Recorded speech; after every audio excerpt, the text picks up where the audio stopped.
kembali di Jatim Today di segmen Special Report. Ya, pemirsa, ribuan supporter Persebaya Surabaya yang berjuluk Bonek Mania turun jalan menggelar aksi Parade Bela Persebaya Surabaya akhir Desember 2016 lalu. Parade digelar di Tugu Pahlawan untuk memperjuangkan nasib tim kesayangan Persebaya agar kembali diakui PSSI dalam Kongres Januari mendatang. Parade Bela Persebaya yang diawali dari Tugu Pahlawan menuju Balai Kota Surabaya diikuti seluruh elemen supporter dari Surabaya dan luar kota Surabaya. Aksi bonek mendapat pengawalan ketat aparat kepolisian. Sementara jalan di kawasan Tugu Pahlawan, Tunjungan dan Gubernur Suryo ditutup total. Dalam tuntutannya, bonek mendesak PSSI segera mengesahkan keanggotaan Persebaya Surabaya kembali bersama 7 klub lainnya yang tidak diakui dalam kepengurusan PSSI sebelumnya.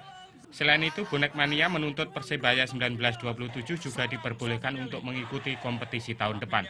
Aksi simpati bonek sekaligus memberikan bukti kepada masyarakat bahwa bonek telah berubah yang dulu bercitra negatif, kini bisa menjadi santun.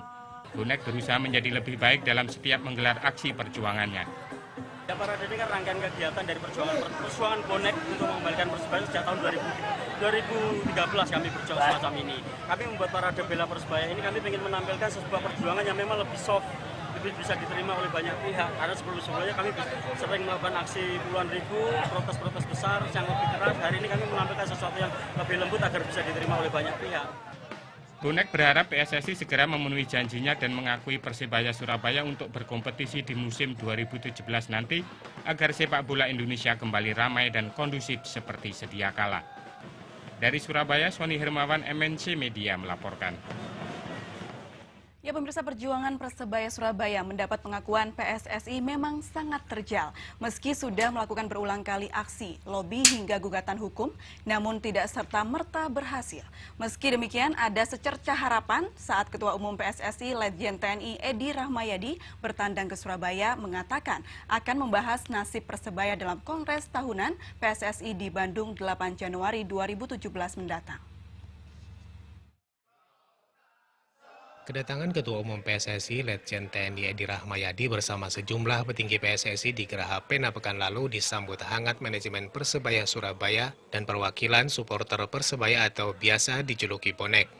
Kepada manajemen Persebaya yang diwakili Khalid Goromah dan puluhan bonek, Edi memberikan kepastian bakal membahas nasib baju hijau bersama 6 klub bermasalah lainnya dalam Kongres Bandung mendatang. Meski demikian, Ketua Umum PSSI belum memastikan apakah status Persebaya akan dipulihkan kembali atau tidak, tergantung persetujuan pemilik suara atau voters di PSSI. Surabaya saja mendoakannya. Ya, saya peluangnya sendiri gimana? Bagaimana mendoakannya? Kalau didoakan. Pemulihan status Persebaya tentu tidak hanya ditunggu manajemen, tetapi juga para bonek mania yang sudah lama menanti aksi pemain Persebaya. Setelah ini semoga saja penantian panjang warga Surabaya, terutama para penggila bola akan hadirnya Persebaya dalam kompetisi mendatang segera terjawab. Kita akan membahas tema Persebaya menanti pengakuan dari PSSI dengan mendalam dengan narasumber yang sudah hadir di studio, yakni Bapak Khalid Goromah, yaitu CEO Persebaya 1927, dan Hasan, Koordinator Bonek Mania. Sesaat lagi tetap di Special Report.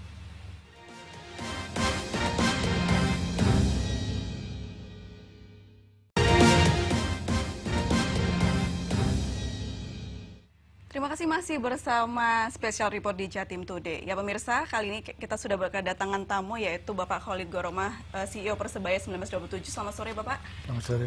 Mas Hasan selaku koordinator bonek. Selamat sore, Mas. Sore. Kita akan membahas terkait tentang Persebaya menanti pengakuan PSSI, betul ya? Tapi sebelumnya kita akan membacakan dulu paket yang satu ini, yaitu Pengadilan Niaga Surabaya akhirnya menolak gugatan PT Mitra Muda Inti Berlian terkait logo dan merek Persebaya terhadap PT Persebaya Indonesia kemarin. Keputusan ini disambut gembira ribuan supporter Persebaya 1927 yang memblokir jalan raya di depan pengadilan.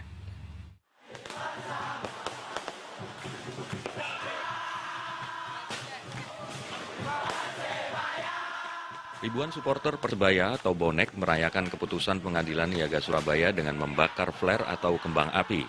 Kedatangan ribuan bonek yang memblokir Jalan Raya Arjuno di depan pengadilan negeri praktis tidak bisa dilalui. Sementara ratusan aparat kepolisian disiagakan di lokasi. Sebelumnya dalam sidang sengketa dualisme Persebaya antara PT Mitra Muda Inti Berlian dengan PT Persebaya Indonesia yang digelar di Pengadilan Niaga memasuki agenda putusan. Dalam putusannya, Majelis Hakim menyatakan menolak gugatan dari PT MMIB karena logo dan merek Persebaya telah dimiliki dan didaftarkan PT Persebaya Indonesia ke Dirjen Hak Kekayaan Intelektual atau HAKI, Kementerian Hukum dan HAM. Dengan putusan ini, logo dan merek Persebaya tetap menjadi milik PT Persebaya Indonesia yang menaungi klub sepak bola Persebaya 1927. Logo itu memang ada dari penggugat itu mengatakan kita itu dianggap tidak berhak karena ada logo baru itu. Dan kita tunjukkan di dalam dari saksi-saksi fakta yang ada dan dikatakan bahwa dua-dua logonya ini adalah logonya Persebaya. Enggak, artinya kan ini kan sudah. Jadi dikuatkan, jadi dua-duanya akan kita pakai. Dua-duanya akan kita pakai. Karena dua-duanya itu kemarin di pengadilan secara hukum tidak ada masalah. Bonek berharap agar PT MMIB yang menaungi klub Bayangkara Surabaya United menerima hasil putusan pengadilan dan tidak kembali mengajukan gugatan. Mereka juga akan meminta keputusan ini bisa membuat Persebaya 1927 kembali berlaga dalam kompetisi. Dari Surabaya, Sony Hermawan, MNC Media melaporkan. Ya pemirsa, pada 10 November 2016 lalu memang Kongres PSSI tidak membuahkan hasil tentang status Persebaya di PSSI. Dan itu saat ini menjadi polemik bagi Persebaya dan ingin segera mengetahui apa status dari Persebaya. Dan untuk itu Persebaya akan mengetahui apa dari status PSSI di klub mereka ini. Jadi kita sudah kedatangan CEO dari Persebaya yaitu Pak Khalid. Selamat sore Bapak. Selamat sore. Dan Pak Mas Hasan dari Koordinator Bonek. Ya, Bapak Khalid, saya ke Pak Khalid dulu. Hingga hari ini sudah berapa lama sih Pak Persebaya tidak main? Sejak tahun 2013 sampai 2016, 3 tahun ini Persebaya sudah tidak aktif kembali ikut kompetisi PSSI. Tapi tidak berhenti di dalam terus berjuang untuk memulihkan atau menyelamatkan Persebaya kembali. Sehingga manajemen klub maupun bonek itu sepakat bersatu, terus Persebaya ini selalu mengadakan kegiatan baik itu di timnya, di manajemennya maupun di klub maupun di boneknya sendiri. Jadi Persebaya ini bertanding di Madura, di Tuban, berarti masih berkompetisi begitu terus, ya? Uji coba terus, ikuti turnamen itu. Sebenarnya bagaimana sih Pak kronologisnya ketika Persebaya tidak diakui PSSI?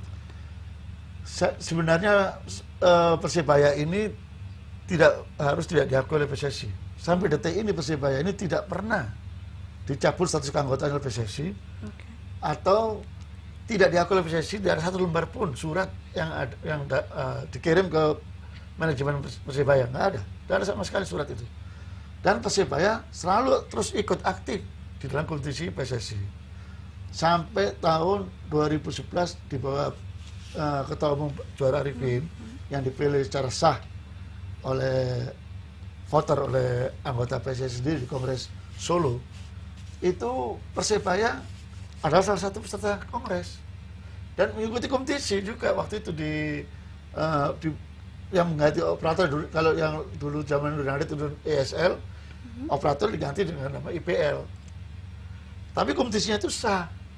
Jadi tetap sah gitu ya, jadi sah, tidak ada kata-kata dicabut sebenarnya waktu nggak itu. ada, dan diakui oleh FIFA kompetisi itu. Nah, setelah 2013, setelah nggak mengerti, tahu-tahu Persebaya hilang.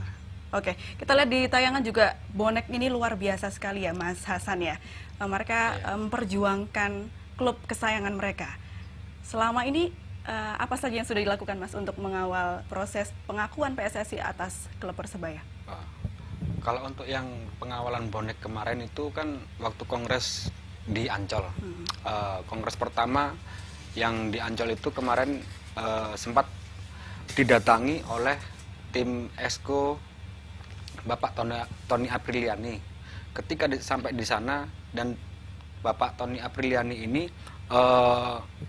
bertanda tangan di atas materai berjanji akan membahas Persebaya ke depan di kongres kedua di Ancol. Ketika teman-teman sudah merespon itu, Pas diadakanlah kongres kedua di Ancol. Ternyata di kongres di Ancol kita tidak ada pembahasan di sana. Oke.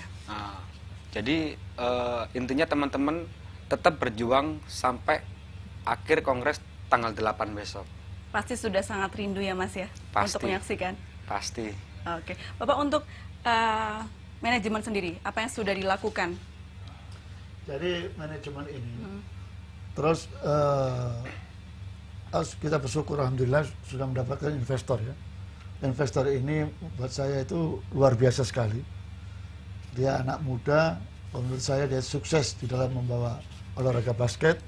Bagaimana dia basket yang dia besarkan begitu luar biasa. Saya tarik kembali saya ikut ke Persebaya. Mudah-mudahan di bawah manajemen yang baru nanti Persebaya ini, saya optimis dan saya yakin Persebaya akan Bisa lebih diupgrade baik, ya? lebih bagus daripada yang lalu-lalu lah. Oke. Jadi pendekatan antara manajemen yang lama dengan yang baru ini terus melakukan diskusi-diskusi, menyusun program-program ke depan, juga menyiapkan tim untuk persiapan kompetisi yang akan datang setelah ada putusan tanggal 8. Jadi saat ini sudah ada investor yang akan bergabung begitu ya dengan Udah. klub Persebaya Sudah ada. dan udah investor. 100%. Ya insya Allah lah, tunggu tanggal 8, 100%. Tunggu dulu tanggal 8. Tanggal 8, kalau tanggal 8 itu voter mengendaki Persebaya ikut kembali dalam kompetisi 2017 ini, 100% investor yang akan menangani Persebaya. Menangani. Oke Mas Hasan, sejauh yang saya tahu, bonek ini kan sangat militan ya dalam membela klub Persebayanya ya. Gak capek Mas kayak gitu Mas? Kalau untuk teman-teman yang dari bonek sendiri tidak ada kata lelah. Dan kembali ke Kongres Bandung besok, kita mendapat support dari teman-teman dari supporter lain seperti Viking dan supporter Pasopati yang akan mensupport langsung ke Bandung. Tadi di acara di Bandung itu kita tidak sendirian dari bonek, dan mereka supporter yang disebutkan barusan juga menginginkan Persebaya ikut di kompetisi lagi. Iya. Selama ini memang apa yang dirasakan teman-teman Mas? Jadi harapan apa yang ingin istilahnya bonek itu ingin apa dari klub atau badan PSSI? Kalau dari bonek sendiri keinginannya cuman pengen Persebaya tetap ikut kompetisi di tahun 2017, dan harapan dari teman-teman supporter di bonek sendiri, selama ini kan kompetisi tetap berjalan. Di dalam kompetisi sendiri kok bisa Persebaya tidak sampai ikut di kompetisi yang benar-benar resmi. Lagi ya. Kita ke Pak Khalid lagi Pak. Tadi kan dibicarakan bahwa sudah ada investor begitu ya. Apakah pemilik saham dari klub Persebaya ini sudah setuju atau bagaimana? Jadi pemegang saham sekarang kan klub anggota. Kalau dulu kan pribadi Pak Saleh, saya dan Pak Prastowo mewakili daripada anggota. Tapi sekarang 100% saham itu dikuasai oleh klub anggota, 20 klub itu. Jadi 20 klub itu membuat wadah namanya koperasi. Nah, koperasi inilah hasil rapat anggota koperasi ini sepakat kerjasama dengan investor yang baru ini. Jadi tidak ada istilah menjual saham, tidak ada. Jadi adanya ya kerjasama pengalihan saham. Oke. Dari kerjasama pengalihan saham. Iya, pengalihan saham ke investor yang baru. Berarti tetap 20 Tidak ada klub jual ini beli. masih ada di Tetap, dalam itu ya. tetap. PT-nya tetap PTPI. Tidak pakai PT baru, tetap PTPI. Yang membedakan? Yang membedakan hanya pemegang sahamnya aja. Jadi pemegang saham mayoritas nanti ini 70% dipegang oleh investor yang baru, yang 30% oleh koperasi klub anggotanya itu. Otomatis kepengurusan dan tindakan yang akan diambil juga mempengaruhi ya oleh investor Jelas, yang baru. Jelas. Jadi kita memang mempercayakan penuh kepada investor yang baru 100%. Oke. Apabila investor yang baru itu ingin meminta masukan dari manajemen yang lama atau klub anggota, kita bersedia siap itu. Selama ini manajemen yang baru ini, investor ini selalu diskusi, baik itu menyusun kepengurusan manajemen yang baru, menyusun program ke depan, termasuk menyusun pembinaan di internal kita nantinya ini. Karena pembinaan ini nanti sebagai cikal bakal daripada pemain ke Persibaya yang akan datang. Berarti sudah sangat matang ya persiapannya Pak ya? Luar biasa, sudah matang. Untuk pemain sendiri, selama ini vakum apa saja kegiatannya Pak? Pemain selalu ada kegiatan-kegiatan latihan-latihan ya. Mereka juga melakukan uji coba keluar dari Surabaya segala itu. Jadi Persibaya ini klub legendaris yang punya sejarah panjang, dan Persibaya ini selalu menyumbang pemain ke tingkat nasional. Dan Persibaya ini salah satu pendiri PSSI, gitu loh Pak. Kalau Persibayanya ini mati, PSSI juga rugi, karena setiap tahun Persibaya selalu menyumbang pemain Karena ke memang tingkat kita tahu nasional. pemain yang top lahir dari Persebaya ya Pak ya? Betul. Jadi pembinaan yang ada di kompetisi internal Persibaya ini itu terbaik sebenarnya di Indonesia. Karena apapun yang terjadi, mulai dari amatir sampai Galatama sampai ke profesional ke ISL, kompetisi internal tidak pernah mati, terus berjalan. Iya. Sehingga kita buat klub yang namanya itu Surabaya Muda, Bajul Ijo, ada Surabaya untuk ikuti kompetisi nasional. Berarti itu Amatir. dia yang membuat operasional tetap jalan ya Pak, meskipun Persebaya tidak ikut kompetisi PSSI. Tetap jalan. Apalagi kalau nantinya ini Persibaya sudah diikutin kembali di kompetisi. Otomatis pembinaan di bawah ini akan bergairah lagi, lebih semangat lagi untuk kompetisi di internal itu. Dan kompetisi internal ini sudah disusun rapi, tinggal mengelindingkan waktunya untuk antara bulan Januari dan Februari untuk kompetisinya. Berarti ada kabar yang mengatakan di mana Persebaya sudah vakum dan hampir pilot, itu tidak benar ya? Itu tidak benar. Itu tidak benar. Sebenarnya Persebaya ini tidak pilot. Kalau Persebaya tidak dimatikan. Investor yang lama pun sebenarnya tetap mau melanjutkan daripada Persebaya ini. Tapi karena Persebaya dimatikan, siapa investor yang mau gitu loh. Oke. Mas Hasan, percaya nggak sama penjelasan dari Pak Khalid? Kalau dari Bonek sendiri kan punya ranah sendiri Mbak. Supporter kan punya ranah sendiri. Kalau supporter kan mempunyai batasan.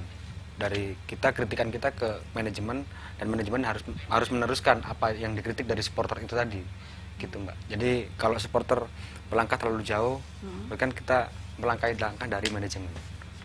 Jadi untuk saat ini ngikut saja gitu ya. Ngikut. Bonek percaya kalau yang dilakukan manajemen yang terbaik, seperti itu ya? Iya, kita tetap mendukung langkah manajemen.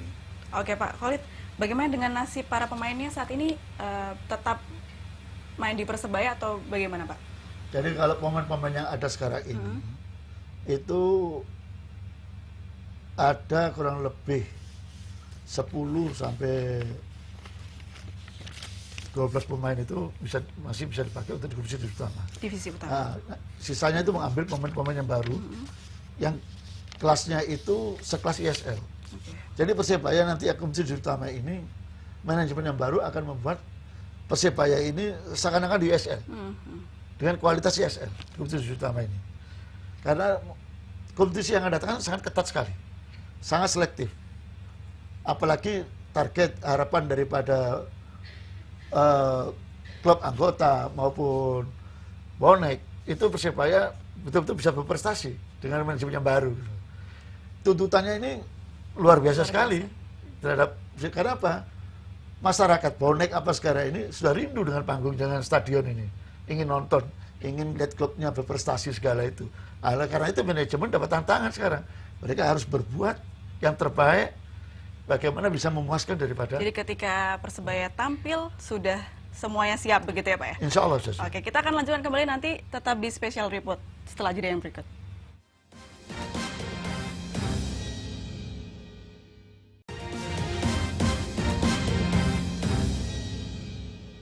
Ya pemirsa, terima kasih masih di News TV Special Report.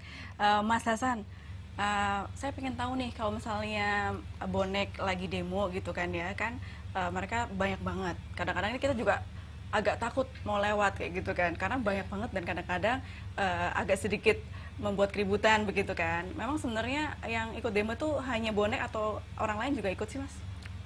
Kalau urusan masalah demo-demo kemarin yang dilakukan teman-teman bonek itu kan sama sekali kita tidak pernah membuat satu kali kerusuhan, sama sekali tidak membuat kerusuhan Mbak ya. Cuman kan berita-berita miring di media aja yang bikin seperti itu, karena yang dipikir kemarin juga kan setelah keputusan Kongres Ancol, teman-teman kan juga mengadakan aksi di Surabaya nih. Ternyata teman-teman juga ada yang sampai ketangkap ke polisi ya. Kemudian kan dikeluarkan. Salah satu yang masih ditahan di kantor polisi kemarin bukan warga Surabaya. Jadi bisa dibilang bukan bonek ya? Bukan bonek, warga Malang. Oh gitu. Jadi Iya. ada oknum yang memanfaatkan sengaja, momen gitu ya mungkin ya, yang iya. membuat nama bonek itu jelek. Padahal sebenarnya seperti apa Mas bonek itu? Bisa dilihat di aksi-aksi teman-teman yang dilakukan bonek-bonek ini. Tidak ada, Mbak. Ya seperti yang kita lihat di layar ya. Tidak ada. Aksi kita aksi simpatik kok. Kemungkinan besok ini untuk teman-teman yang tanggal 5 ini sudah mulai berangkat ke Bandung sampai tanggal 6 juga berangkat ke Bandung. Kita juga menyiapkan aksi di Surabaya. Aksi simpatik di Surabaya, nggak tahu itu tempatnya belum dirapatkan. Tempatnya itu antara di Taman Apsari dan Mes Karanggayam. Kita juga ingin mengundang semua pemain-pemain Persebaya untuk menyikapi hasil kongres yang ada di Bandung. Nanti nih Mas, misalnya ya kongres di Bandung tidak sesuai harapan, teman-teman bonek akan seperti apa? Mungkin Mbak ya, mungkin kalau kongres yang di Bandung ini tidak sesuai yang diucapkan ketika Pak Edi Rahmayadi di Surabaya, kita bisa lihat nanti kejadian yang di Surabaya itu seperti apa. Tapi kita masih berharap untuk Pak Edi sendiri, sekelas Pak Edi sendiri, ketika memberikan jaminan dan datang langsung ke Surabaya menemui teman-teman bonek, itu sudah luar biasa, Mbak. Oke. Terus nantinya Pak Khalid ya, jika kongres tidak sesuai harapan bagaimana? Saya optimis dengan kedatangan Pak Edi beserta jajarannya, Wakil Ketua Umum, dua-duanya hadir, Joko Driono dan si Iwan Budianto, Sekjennya hadir juga, Adi Wellington juga, Ketua Bidang Administrasinya, si Pak Tio hadir. Itu suatu hal yang luar biasa. Itu sebenarnya sinyal buat Persebaya. Sinyal buat Persebaya untuk ikut kompetisi lagi yang akan datang ini. Jadi saya sangat optimis dan saya yakin voter pun juga saya yakin mereka juga tergugah ingin juga memulihkan Persebaya kembali ikut kompetisi yang akan datang. Karena yang rugi juga baik PSSI maupun Persebaya sama-sama rugi. Apa manfaatnya dengan membantu Persebaya? Apalagi Persebaya ini sering menyumbang pemain ke tingkat nasional. Oleh karena itu, harapan saya di bulan 8 Januari ini, saya optimis dan saya yakin bahwa pengurus PSSI maupun voter bersama-sama ingin berarti dari pihak manajemen dan bonek sendiri yakin ya nanti tanggal 8 Januari sangat yakin Persebaya dapat kembali membanggakan Surabaya begitu ya? Sangat yakin. Oke. Pak, saya ingin tahu bagaimana Pemkot Surabaya dalam membantu Persebaya untuk dapat berkompetisi di PSSI. Itulah harapan saya kepada Pemkot Surabaya untuk ke depan ini.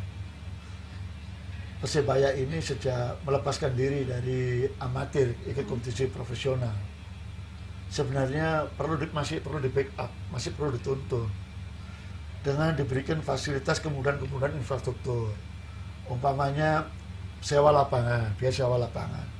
Karena biaya kompetisi ini dan biaya yang dikeluarkan oleh manajemen ini itu tidak kecil, besar sekali. Dan tidak ada bantuan sama sekali dari Pemkot. Karena memang sejarahnya dulu waktu Bambang DH ya Pak ya, itu dana mengalir dengan lancar begitu ya. Jadi untuk saat ini bagaimana? Oleh karena itu dulu waktu zamannya Pak Bambang DH, wali kota, APBD masih dibolehkan untuk sepak bola profesional. Tapi saat ini kan sudah tidak boleh lagi itu, ya kan? Nah, tinggal sekarang ini harapan kita kepada Pemkot, pada Bu Wali, dan insya Allah ya Bu Wali akan mau membantu meringankan beban daripada manajemen yang baru ini untuk umpamanya pajak pertandingan, sewa lapangan. Gitu.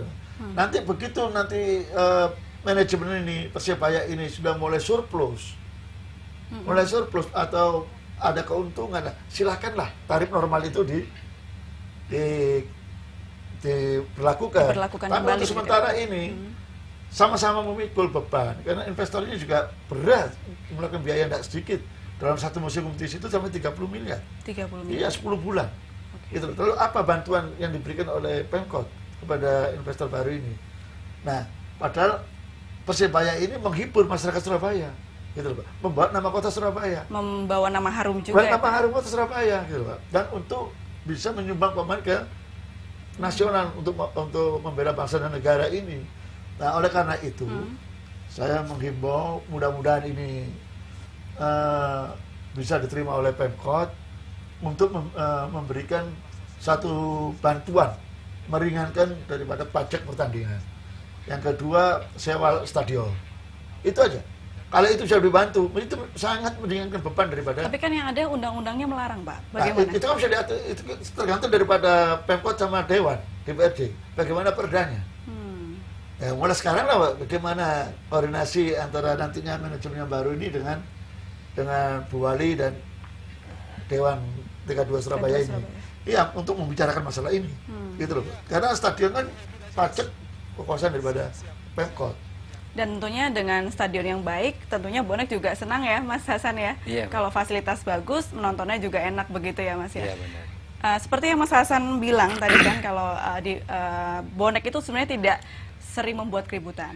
Iya. Kebanyakan oknum-oknum tertentu yang seperti itu. Bagaimana cara bonek untuk meminimalisir hal-hal tersebut, Mas?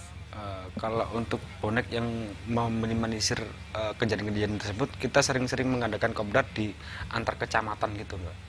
Antar kecamatan kita di sana bikin komunitas-komunitas, jadi kita bisa tahu kan data-data komunitas dari kalau sampai ada yang buat keributan, dia kan juga harus tahu pakai komunitas mana, kan gitu Mbak. Dan sekarang ini yang sering-sering terjadi di kerusuhan-kerusuhan bonek, ketika terjadi kerusuhan, malah mereka itu bukan murni dari supporter, bukan murni dari supporter.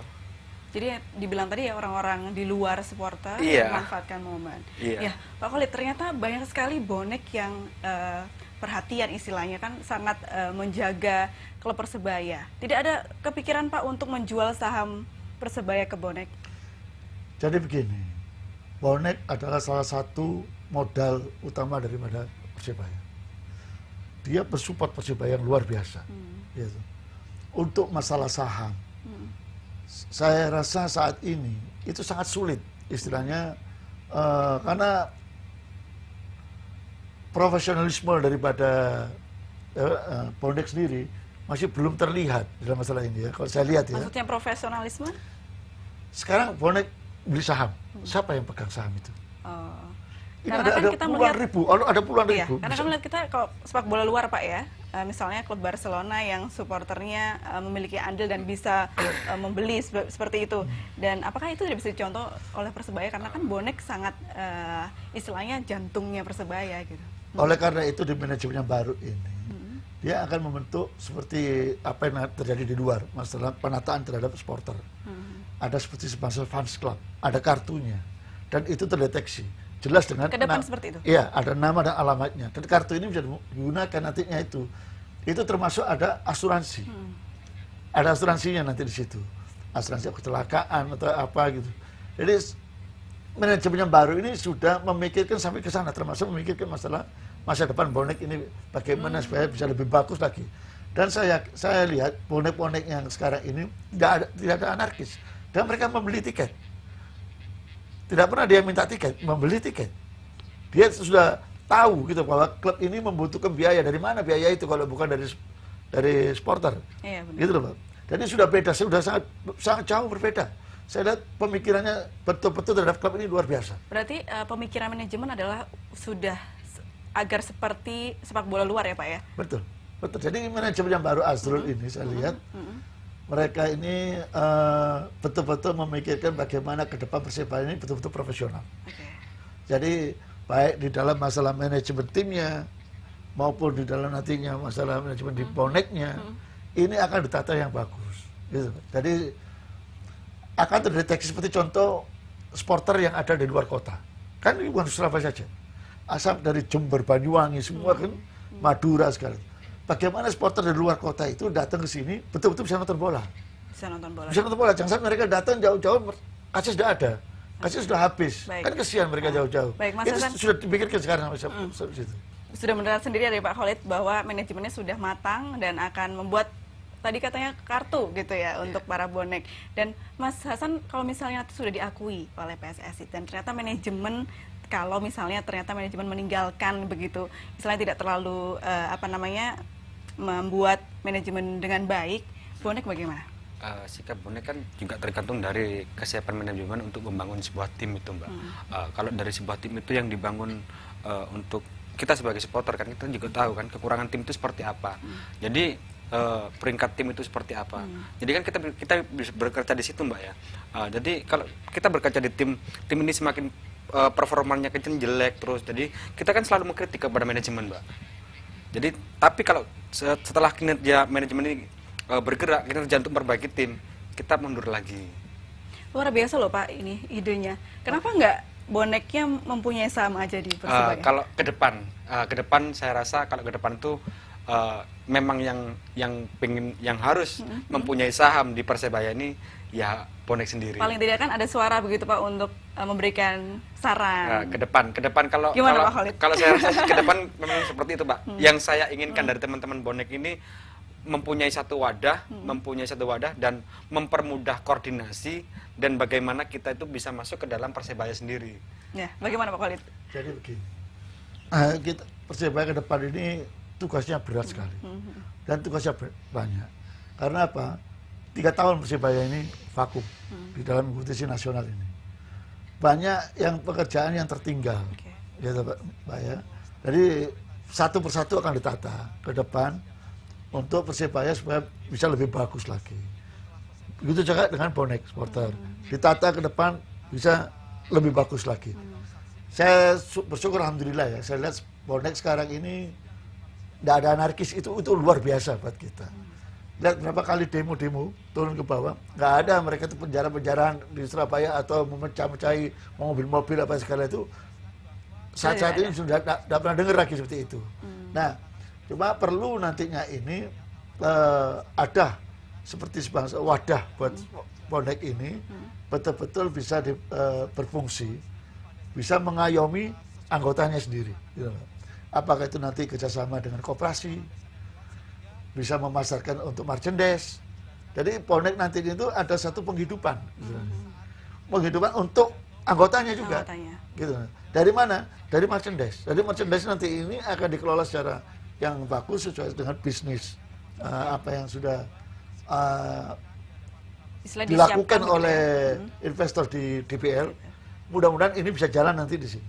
Oke, Mas Hasan, tapi sebenarnya teman-teman bonek sendiri ada kan yang mau untuk membeli saham? Tapi jangan dijawab dulu, kita akan jeda setelah yang berikut itu, tetap di Special Report.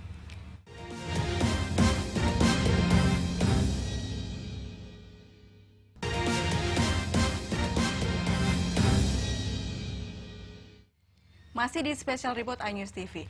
Ya, kita masih membahas tentang Persebaya yang akan menuntut pengakuan dari PSSI. Ya, Mas Hasan, bagaimana tadi? Masih adakah bonek-bonek yang ingin membeli gitu saham dari Persebaya? Kalau masih teman-teman yang ingin memiliki saham di Persebaya juga sebenarnya ada. Bonek ini kan bukan cuma di Surabaya aja, Mbak. Sampai di Malaysia pun juga ada. Bisa dikonfirmasi teman-teman yang bonek-bonek yang di Malaysia juga ada. Kemungkinan seiring dengan rumitnya masalah yang terjadi di Persebaya dan dari teman-teman yang di koperasi ini membubarkan dengan sendirinya gitu loh. Tapi teman-teman ini berjanji dan tetap akan kembali lagi ketika permasalahan Persebaya ini selesai. Oke, Pak Khalid, jika sudah diakui nanti ya oleh PSSI, apakah pihak manajemen sudah siap dari finansial dan pemain? Kalau hasil diskusi kita, pertemuan-pertemuan kita dengan manajemen yang baru itu sudah sangat siap.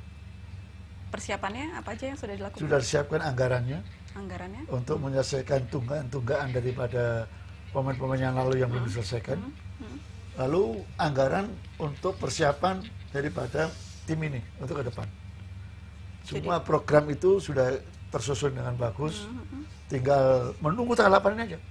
8 Januari. 8 Januari ini. Begitu tanggal 8 Januari ini bahwa PSSI dan voter itu memulihkan kembali Persebaya, semua akan jalan dengan Oke, Pak. apa adanya. Nah, ya ini kita ada Vox Pop yang bertanya kepada warga di Surabaya bagaimana tanggapan warga terkait nasib Persebaya yang hingga kini digantung. Saya berharap ketika Persebaya sudah diakui, Persebaya bisa meningkatkan kualitasnya yang dulu sempat luar biasa dan sempat menjadi ikon Surabaya. Mungkin prestasinya lebih ditingkatkan, kemudian manajemennya lebih diatur, dirapikan, dan kemudian supporternya juga lebih bisa diarahkan untuk memberikan semangat yang lebih kepada Persebaya. Jelas saya sebagai masyarakat Surabaya penggemar Persebaya juga. Jadi pertama kaitannya dengan pengurus harus betul-betul dibenahi manajemen ke depan, dan kalau bisa hindari dualisme kepengurusan. Terus yang kedua kaitannya dengan supporter ini luar biasa Surabaya. Jadi bonek pun sebagai bonek harus betul-betul ikut membantu eksistensi tentang Persebaya ke depan. Jadi hindari pertikaian sesama supporter. Jadi seperti itu. Jadi hal-hal yang nanti akan membahayakan Persebaya yang akan kena sanksi lagi itu harus dihindari. Harus diingat bahwa sekarang eranya era industri sepak bola, karena semua klub sepak bola di Indonesia sudah harus membentuk satu badan hukum. Dengan demikian maka Persebaya dengan berubah status badan hukum maka harus betul-betul fight dalam sisi anggaran. Jangan sampai terjadi seperti yang kemarin, keterlambatan bayar gaji, keterlambatan untuk bayar konsumsi, dan lain sebagainya. Maka dari itu harus bentuk pengurus yang betul-betul fight, settle, seperti dalam dunia-dunia usaha lainnya. Ternyata banyak sekali harapan dari warga Surabaya ya, Pak dan Mas Hasan. Apakah bonek percaya manajemen yang sekarang akan membawa Persebaya lebih baik lagi? Insya Allah kalau manajemen sekarang kita sangat-sangat percaya, karena kita lihat dari kinerja Mas Asrul sendiri untuk membangun sebuah tim di BL sudah sangat-sangat sukses. Apalagi nanti ketika dikembalikan ke Persebaya sendiri, yang di situ menjadikan ikon warga Surabaya. Oke Pak, agar klub ini sehat, otomatis kan yang Mas Hasan bilang harapannya kan memang agar Persebaya kedepannya sudah tidak terjaga lagi masalah hukum diakui atau tidaknya. Nah, persiapan dari Persebaya sendiri apa untuk mengantisipasi hal itu? Ya, untuk masalah legalitas Persebaya itu sudah clear.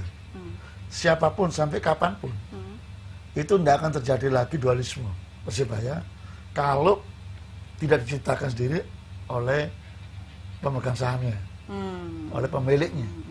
Kalau orang luar sudah tidak mungkin lagi tertutup untuk masalah itu, karena hak paten daripada nama Persebaya dan logo Persebaya sudah diakui oleh Dekumham, itu bahwa itu milik dari PTPI. Jadi siapapun sudah tidak bisa lagi menggunakan nama dan logo Persebaya. Dan insya Allah klub yang ada ini sangat solid. Mereka sudah menyadari jangan sampai ini terjadi lagi seperti yang lalu-lalu. Dan mudah-mudahan ini akhir lah dari semua permasalahan Persebaya yang ada. Jangan ada lagi untuk yang akan datang. Sayang sekali, rugi. Karena apa? Klub-klub kompetisi di internal ini sangat rugi sekali. Setiap klub itu hampir punya 300 pemain. Coba bayangin, kalau ada 20 klub, 6.000 pemain. Dan kalau dibekukan atau tidak bermain? Kalau Persebayanya mati, klub ini juga ikut mati. Itu. Mau kemana dia? Mau naruh pemainnya kepada siapa? Padahal selama ini pemain yang bagus lahir dari Persebaya. Dari Persebaya, di internal. Sekarang ada di divisi utama ini, yang sekarang akan ikut kompetisi ini. Itu 50% lebih, itu dari hasil binaan dari divisi utama. Dari amatir kita, dari kompetisi internal kita. Berarti nantinya jika diakui mulainya di divisi utama terlebih dahulu ya? Kita masih belum tahu apakah nanti di kongres tanggal 8 nanti ini bahwa Persebaya diikutkan di ISL atau divisi utama. Kita masih belum tahu, tapi kita akan menerima apapun putusan yang diberikan oleh PSSI dan voter di kompetisi, tanggal 8 di kongres nanti ini. Minimal Persebaya itu berada di divisi utama, minimal itu. Ya mudah-mudahan lah tanggal 8 ini akhir dari semua permasalahan Persebaya. Oke, Mas Hasan, banyak yang bilang kalau PSS itu ada mafia di dalamnya. Apakah teman-teman bonek percaya? Percaya. Alasannya? Kita tahu dari tim-tim yang barusan muncul, ya Mbak ya. Dari situ kan kita bisa berkata, kayak klub-klub yang baru, kayak PSTNI, kayak PS Bayangkara, itu kan tim kapan? Sedangkan tim Persebaya yang jelas-jelas mulai awal dari lahirnya Persebaya 1927 kok tidak bisa ikut di kompetisi, kan dari sana aja kan kita bisa berkaca, Mbak. Jadi tercium indikasi adanya mafia di dalam itu ya? Iya. Betul Pak Khalid? Setuju dengan Mas Hasan? Saya tidak mau bicara bola yang lalu-lalu. Saya bicara bola ke depan di bawah ketua umum daripada Pak Edi Rahmayadi ini. Saya optimis, saya yakin bahwa sepak bola nasional ini akan berubah. Akan ada perubahan di dalam pembinaan maupun di dalam kompetisi maupun di dalam tim nasionalnya sendiri nantinya.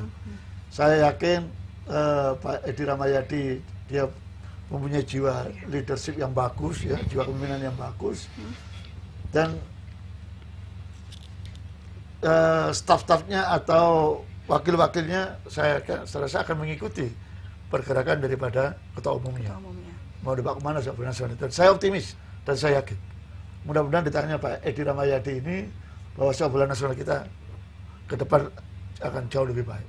Jika nantinya ternyata masih ada, apa yang akan dilakukan Persebaya? Persebaya tidak bisa berbuat apa-apa, Pak. Yang bisa berbuat itu ya di PSSI-nya sendiri.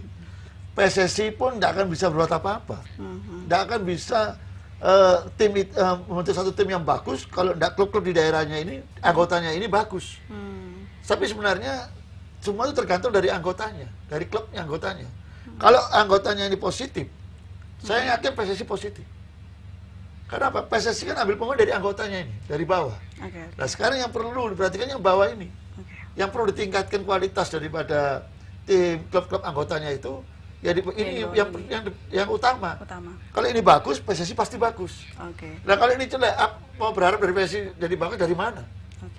Jadi nanti terakhir Pak, ketika tanggal 8 Januari ternyata tidak diakui, apa yang dilakukan?